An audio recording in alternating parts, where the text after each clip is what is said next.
Yo, what is up mga ma'am, sir, ma'am? Ako po si Ralph Cifra, isang visual artist from Manila, Philippines, and we are live because I just want to talk about the Sony PlayStation game disc issue dahil meron silang post. Wait lang, tala ako sa profile ko.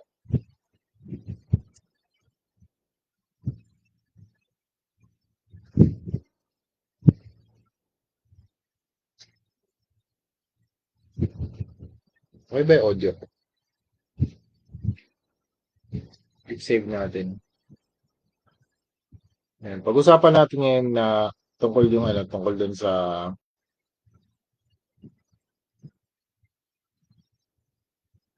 tungkol dun sa ating. Wait lang guys, ayan, meron tayong one viewer. Let's just talk about Sony physical games.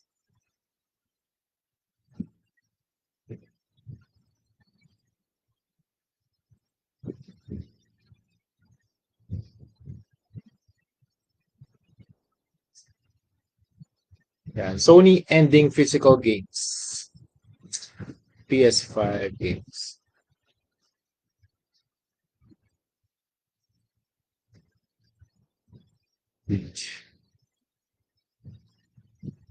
And physical disc production ending in January 2028 for new games releasing on PlayStation consoles. Meron na ba tayong viewers? Angelo Buot is watching. Hello, sir. How are you? Yan. So, two viewers na. Hello, Sir Angelo. Sige, sir. Tayo muna magkwentuhan, sir. Thank you.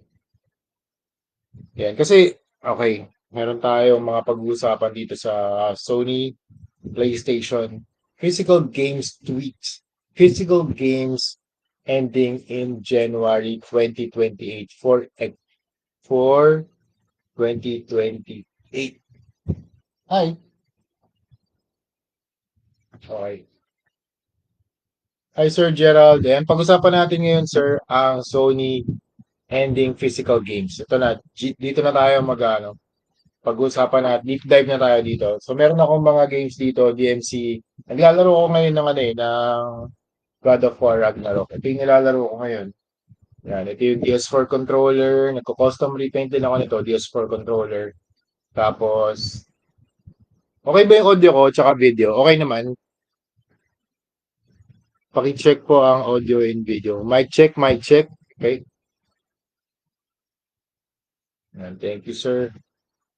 So, ito nilalaro ko ngayon, God of War. So, yan, konting context lang yung background ko sa gaming. Nag-start ako Famicom, tapos Super Mario, yan, mga Island, Contra, yan, nalaro ko yan mga ma'am, sir.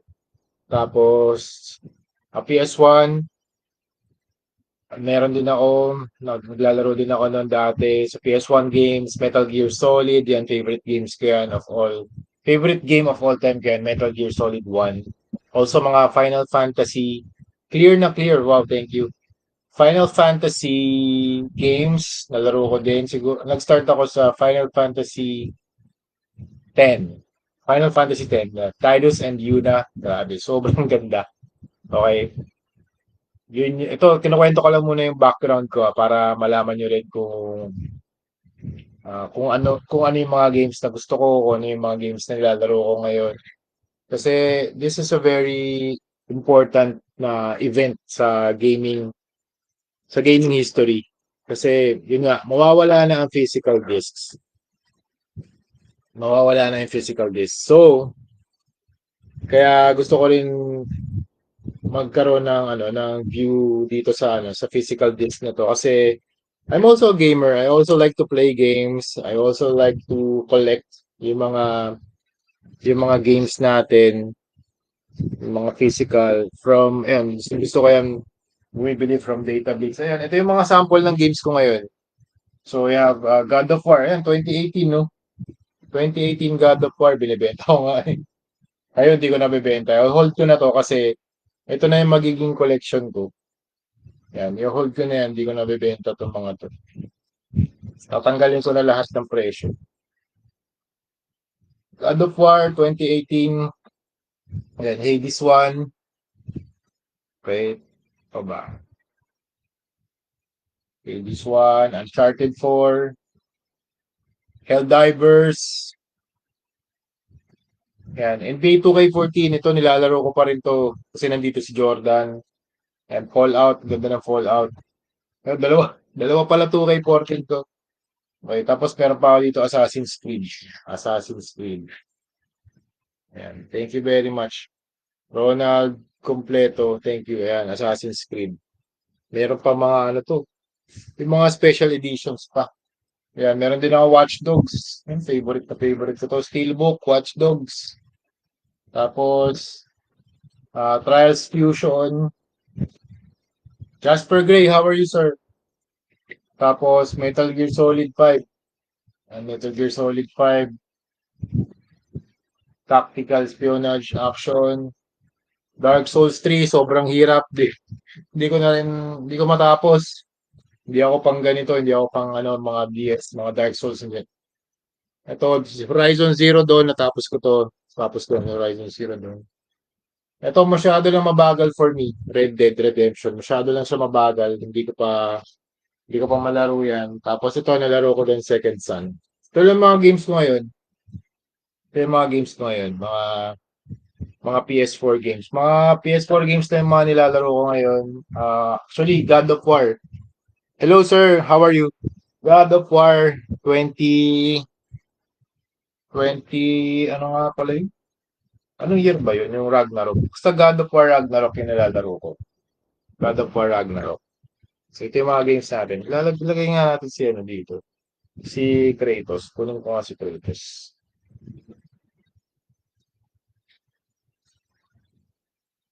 Ito, ayan. God of War Kratos. Ito, ganda nito. DMC. DMC. Sobrang ganda nito DMC. So yan. Ayan, gaming history ko. Simula ako sa PS1. Ay, sa Famicom. Tapos PS1. And then, kalaro ko yung ano kalaro ko yung tito ko dito. Ayan, shout out to you, Jomer. How are you? Ayan, I hope you're good. Ayan, favorite namin laruin, mga fighting games. Meron pa nga ako dito ano, arcade stick eh. Wait lang, kunin ko lang.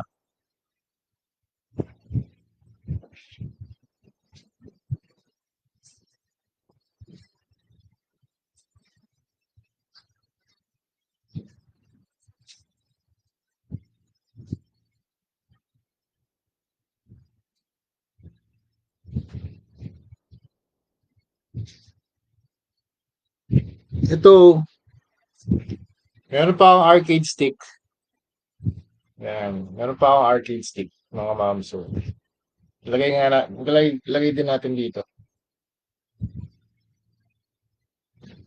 Ayan, para makita natin. Ayan, meron pa akong arcade stick. So yan, ito yung mga collection ko throughout the years. Yung mga ibang games di ko na rin na-collect. Pero ito yung ating game collection plus yung mga peripherals. Meron pa ako mga DJ Hero yan. Pero yun nga mga ma'am sir, since nagkaroon din ako ng PS2, nagkaroon din ako ng PS2, PS3, PS4. PS5 wala pa ako, hindi pa ako nakakabiling PS5. Siguro sa next na ano na, sa next na studio natin, bibili tayo para makalaro tayo ng mga PS5 games. Kaso yun nga, in the next year, siguro 2 years, malapit na yun, 2028 January, mag-end na yung physical media. Mag-end na yung physical media, and ano yung mga effects nun. So, kinarga ko kay ChatGPT. Yung mga pros and cons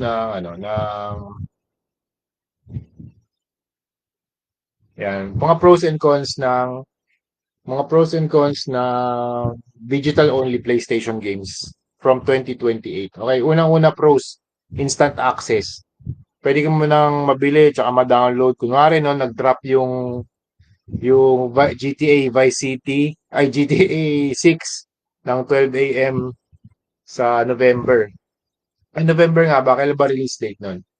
Pwede mo nang, kunwari na-download mo na, nabili mo na, nag-pre-order ka na, hindi mo na kailangan pumunta sa store. Diba? Hindi mo na kailangan pumunta sa store, mag-pre-download ka na, i-download mo na yung game, instant access, malalaro mo.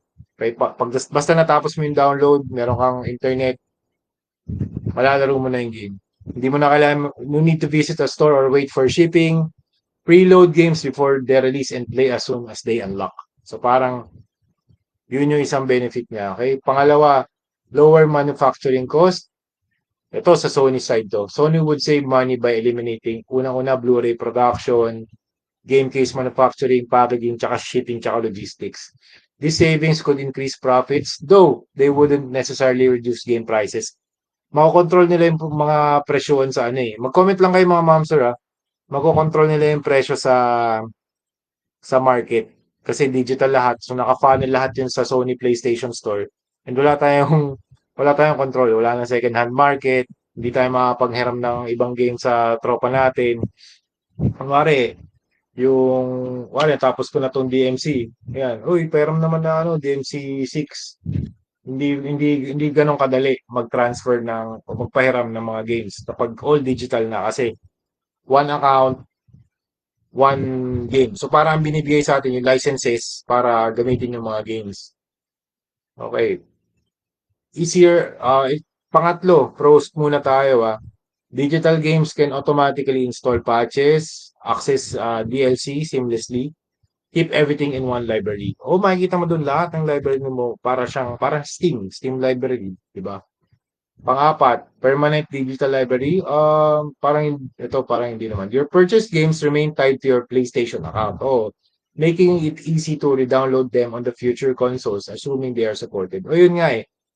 Hindi natin kontrolado din yung PlayStation Store. Sila lang may control dyan. Ngayon, kung nag-decide sila na tatanggalin yung ibang games, merong hindi magandang nangyari dun sa developer tsaka dun sa Sony, pwede nila tanggalin yun kahit na nabili mo na yung game. Tatanggalin lang nila yung account, yung access mo dun sa account. Panlima, environmental benefits, less plastic packaging, transportation needs, reduce waste, lower carbon emissions.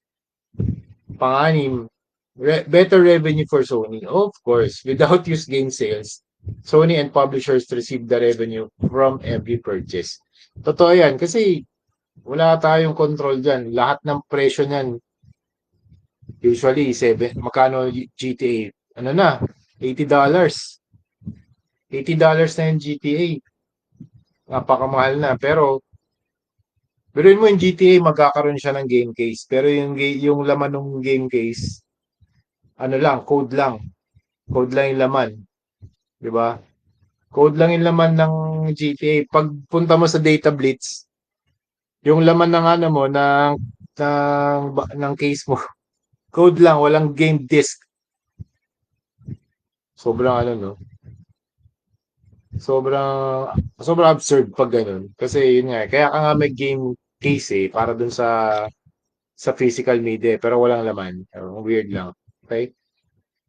Okay, cons ng all digital only. No used games. Hindi na tayo makakabili sa second hand na games. From 2028, yung mga bagong games, di na natin makukuha yun. Wala na kasing disc. Hindi na natin siya pwedeng i-sell after finishing them. Hindi na tayo pwedeng mag-trade with friends. Ngayon, ang dali lang, di ba? Ite-trade mo lang to. Gusto mo ng DMC4? Ito, meron akong DMC6. O, gusto mo palit tayo. O kaya, meron akong Shadow of the Colossus. Sige, palit tayo. Pero ngayon, sa 2028, hindi na. Okay? Pangalawa, less competition ng prices. Tama. Physical retailers compete on price. With digital, Sony lang ang makapag-set ng price. Discounts, hindi sila magse-sale niyan. Tingin ko, well, meron pa rin. Pero yung siguro mga 20 off, 30 off, pero yung 50 off, baka dun sa mga, siguro sa mga anniversary lang nila. Minsan kasi nagkakaroon ng Bethesda game anniversary. So, yung Fallout 4, magkakaroon ng sale. Siguro set sale, something like that.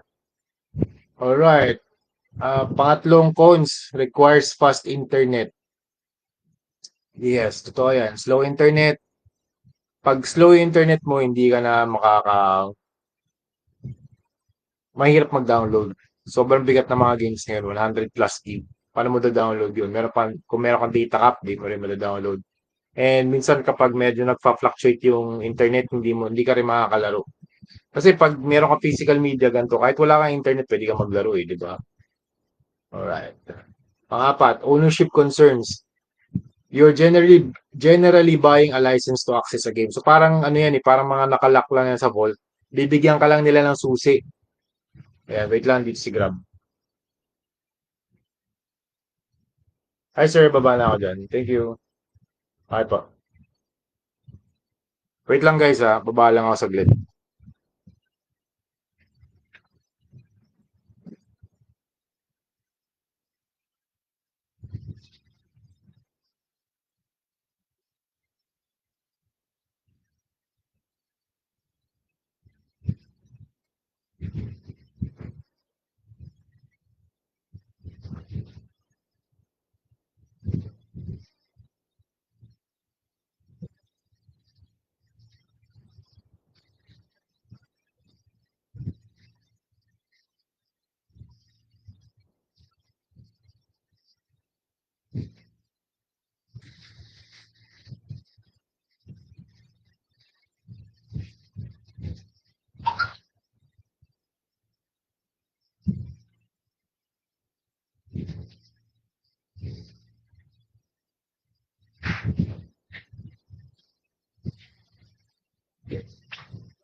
Pakitrip lang sa live lang ako.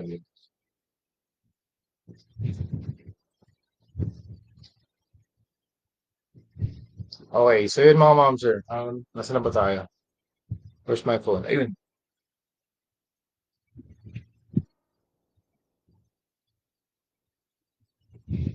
Yan, ownership concerns. Yun, sabi ko kanina, sabi dito sa chat, you're generally buying a license to access the game. Oo, para siyang, ang comparison ko dito, para siyang Vault collection, yung PlayStation Store, para siyang Vault, nabibigyan ka lang nila ng key para ma-access yung store nila or yung game nila pag nagbayad ka. And they have control doon sa Vault na yun. Okay, if a game is delisted, new purchases may become unavailable. Oo, totoo yan. Hindi mo makokontrol talaga. Kunwari, bumili ka ng Shadow of the Colossus. Tapos, yung developer nag-decide, ay, tatanggalin ko na yung Shadow of the Colossus. Ayoko na mag-work with, ano. I don't wanna work with, parang may problema dun sa developers and sa Sony. So, they can delete that game sa PS Store. Actually, discontinue na rin nila yung ano, yung PS Store sa Vita and sa PS3. Yeah, they will go full digital on this sa 2028. Meron akong mga insights din sa after nitong mga pros and cons natin. Access to existing purchases typically depends on the account status, and platform policies. Okay. Number 5 na con. Game preservation. Physical disk help preserve gaming history. Of course, ito na ating game history. Yan, DMC, God of War, meron. Yung iba, team physical talaga, mga ma'am sir, team physical. Kasi talagang makikita mo, ang ganda ng library nila, makikita mo yung collection, sobrang daming games. Pero kung digital only to, wala ka ng collection. Kumbaga, kung ano na lang yung disk mo na nasa iyo ngayon, hold on to it. Yun na lang talaga yung mahahawakan mo. Kasi yung mga games na nga na ipoproduce, all digital na. Server shutdown, hindi. Digital only releases could make it harder to access older games if, una-una yan, servers shut down. Licenses expire. Yan, yung mga licenses mag-expire din yan. May mga licensing issues. Kunwari, meron si Platinum Games, merong issue with Sony. They can pull out Metal Gear Rising Revengeance. Okay? Minsan, compatibility is lost. Yan. Okay? Number 6 na cons. No collectibles. Many gamers enjoy, yan yung mga mga ito, yung steelbook, wala na mga collectible, hindi na tayo makakakuha ng mga collectibles. Hindi na sila gagawa niyan.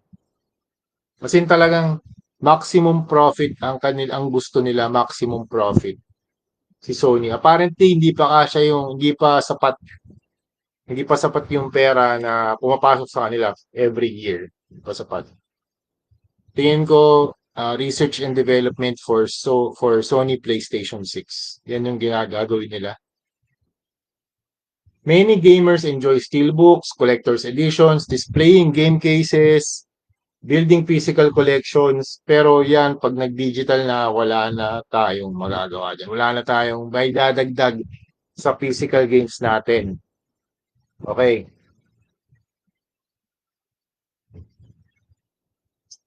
Ah, okay. So yun yung mga pros and cons ng full digital. Ako sa akin, three things ang gusto ko lang din discuss dito. On my emotional, nostalgic sides, syempre, ayoko mangyari yun. Di ba? Ayoko mangyari. Kaso, sayang kasi yung mga memories, yung games na-build, na-build nitong mga to. Kumbaga, maalala mo rin yung time, nilaro ko to 2018, this is the best time of my life, it's a very nice experience. Opening a disc, tapos merong manual, alam mo yun yung emotional side ko. Pero, if, yan, yung kabilang side naman, how's this guy? How are you, sir? How is this guy? Caballero Octavio, how are you? Yung kabaliktaran naman, yung opposite, yung kabilang side, hindi naman opposite. Yung kabilang side naman, yung aking, I am thinking of moving on dito sa gantong issue. Kasi wala naman din tayo magagawa. If Sony decides on full digital, then so be it. Alam ko naisip ko nga dyan yung data blitz. Mas magiging malakas pa eh. Mas magiging malakas pa yan yung mga retailers, yung mga stores. Hindi sila mawawala. Andyan lang yan. Tingin ko hindi sila mawawala. Mas magiging mas i-market nila yung pagiging retro gaming nila. Kasi nga, wala nang physical. So, pag nagpunta ka doon, meron ka makita physical, pero hindi na yung mga new games. So, it will be on the retro side. And lakas-lakas naman ng retro na gaming, di ba? Wala nang problema doon. Ang dami naglalaro ng mga retro na games, di ba? Ako, nilalaro ko ngayon, 2018, God of War, Ragnarok. Sobrang luma na din nun.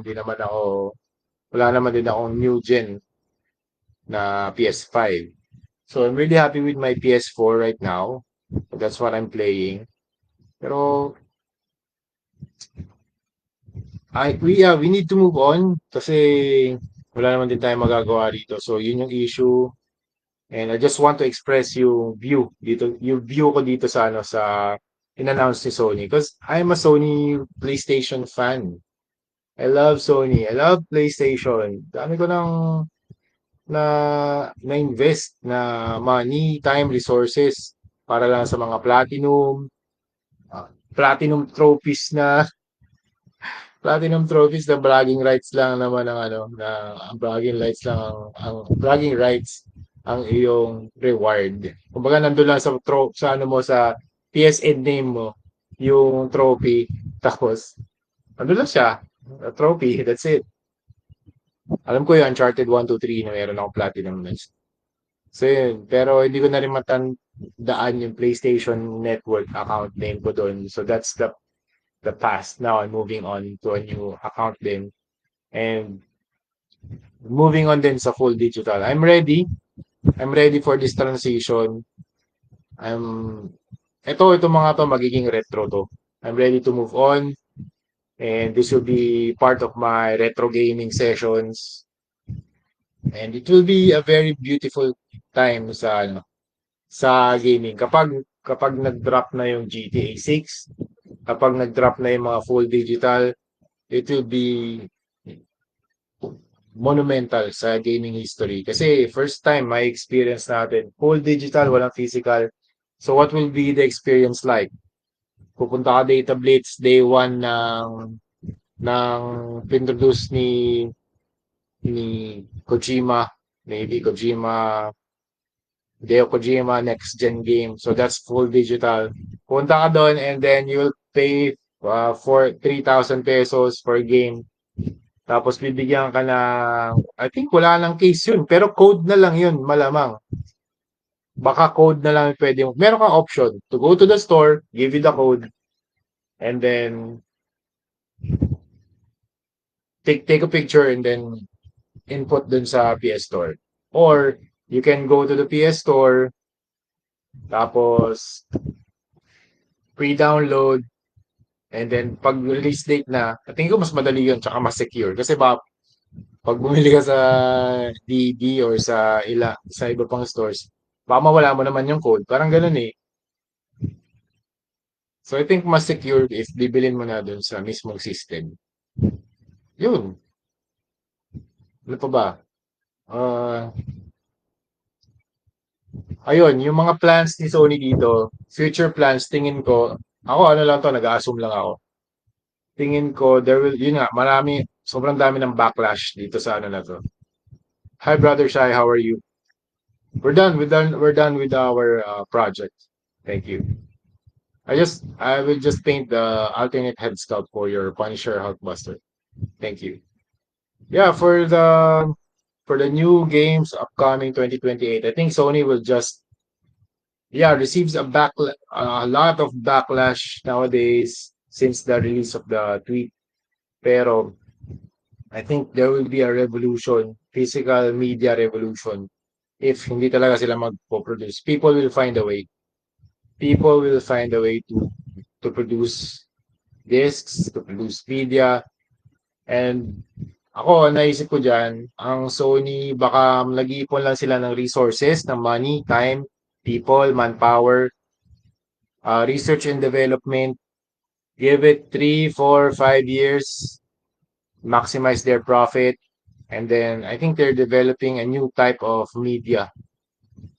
Not in the form of disc, maybe in the form of cartridge, maybe in the form of, thank you, Brother Shai, maybe in the form of um, high-tech na physical media that can store 200 gigs, 300 gigs of data with with with a smaller amount of money than a hard drive. So tingin ko yun isa lang yung ano ko, insight ko. Baka kailangan lang nila ng tao, kailangan nila ng time, resources, money para mapag-isip sila ng bagong physical media na ipapasok nila sa PS6, not in the form of disk but in the form of cartridge, in the form of chip, in the form of memory cards. Baka ibalik nila yun, yung mga retro na cartridges. Baka ibalik nila yan. Retro cartridges. Tapos gagawin nilang pag sinaksak mo doon sa system, 300 gigs, kayang store doon sa chip na yun kasi sobrang futuristic, naka-encrypt lang sa Sony. Tingin ko, the first party na physical media,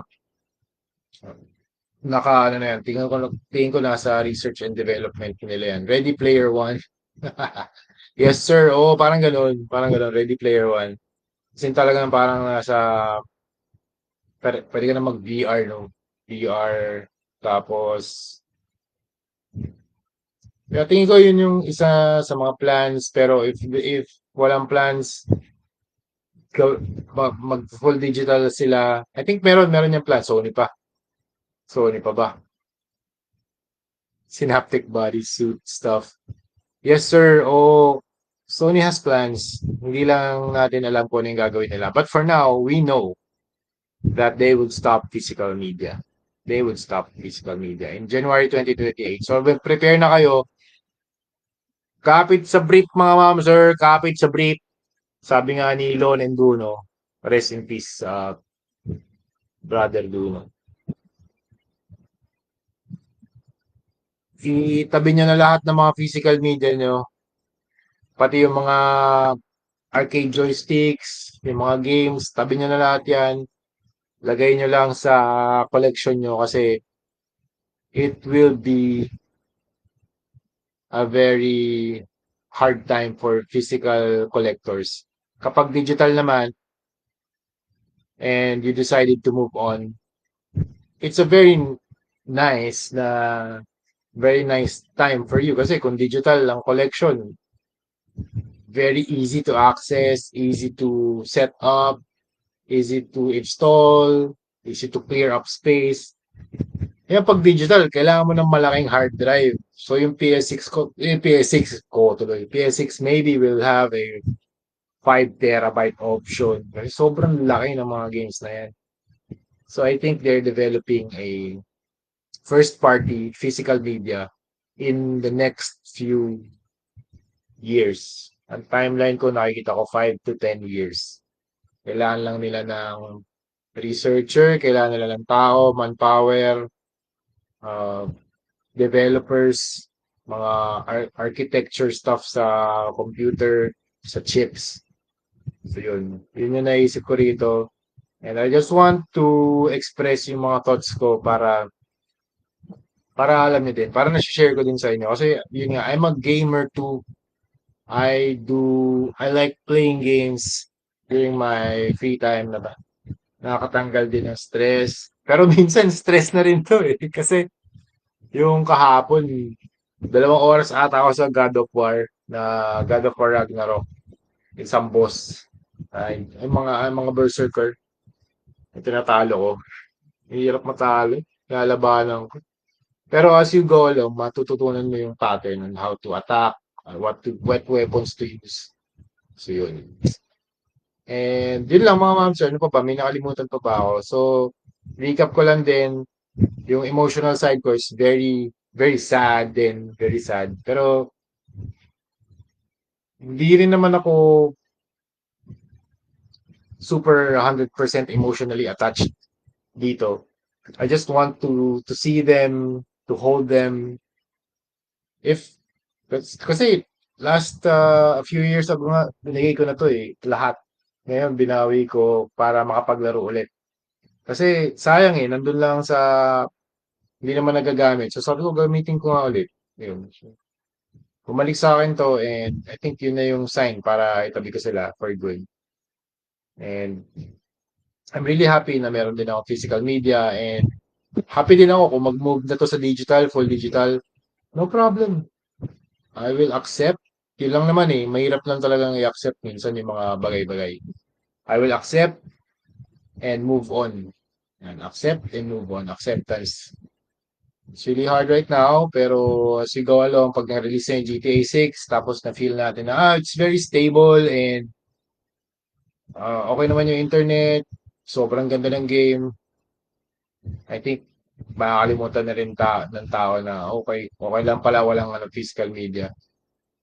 And let's go full digital. So something like that, maybe. Pero ako, yeah, I'm moving on. I just want to express my thoughts. Thank you very much for watching. If there's nothing else, yun lang mga ma'am sir, nagugutom na ako and kakain muna kami. Okay? So yun lang. Thank you very much for watching and see you sa next video. Bye-bye!